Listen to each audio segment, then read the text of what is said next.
Okay, so this is the Torqeedo in the down position, and the piece that's broken is these two little welds right here. So this is the bar that when you tilt the motor back, this locks in place and keeps the motor up.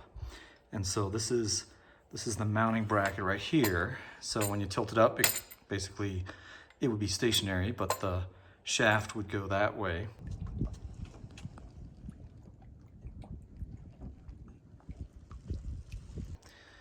So because it's facing down, it goes the other way. But you can see here where these are supposed to be welded, and they're definitely not. So these things move around, and you know, if the lock pin gets sideways, then the motor won't go down.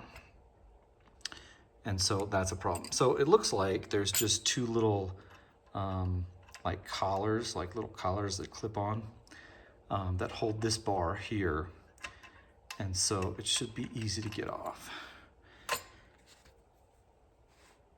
So here's my replacement part.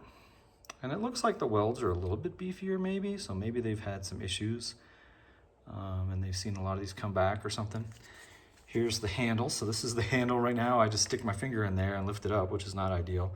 So this is the little handle that actually just lifts up the bar.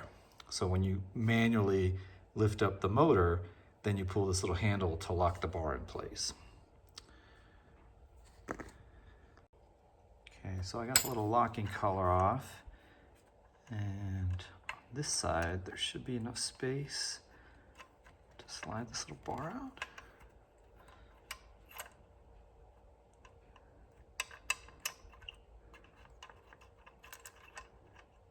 Okay, there we go. All right, so this is the old piece, which all the welds are broken on it, including this one up here. And then here's the new piece that's properly welded. So what I'm gonna do is, I noticed there's some little O-rings, so I'm just gonna move those over here after I put a little bit of Armor All or something on it. And then here's this is the little collar that was holding the pin in. So it's just one of those little pop-off collars. Okay, so the little O-rings came off easy enough, and then the little cap for the handle. So I went ahead and moved that over as well, since the new part didn't come with them. Okay, so I got the little pin in there, the spring, and then the bar itself. Okay, so now it locks in the up position, and then when you try to release it, you get that very satisfying spring-loaded sound that I haven't gotten for a long time, because this bar right here was missing because it's part of the handle. So it's this piece right here that the spring caught on.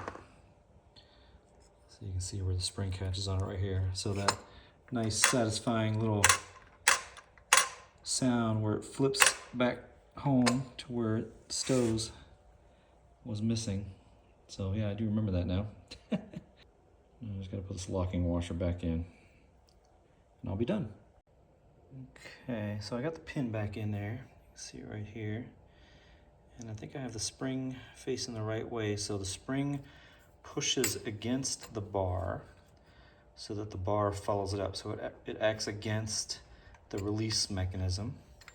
And so you can see here, the spring is pushing this bar against the frame so that it seats properly. So here's all the way down, and then as you lift it, so you'd be lifting from here, but you know, this would be stationary because this is on the transom, but when you lift it, the locking bar follows because of the spring. So the spring tension is what keeps it there. And so you got to make sure that you put the spring facing the right way, because otherwise it won't lock. And then you just, the little handle's right here, and so you lift it a little bit and release it. So take the weight off. This is what the little handle does. So it just pulls the bar down against that spring, again, against that spring. But the spring keeps the bar following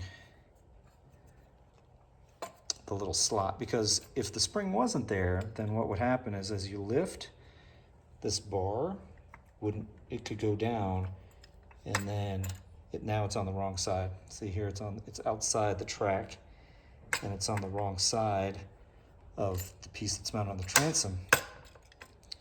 And so you won't be able to lock it if that spring isn't there or if it's facing the wrong way.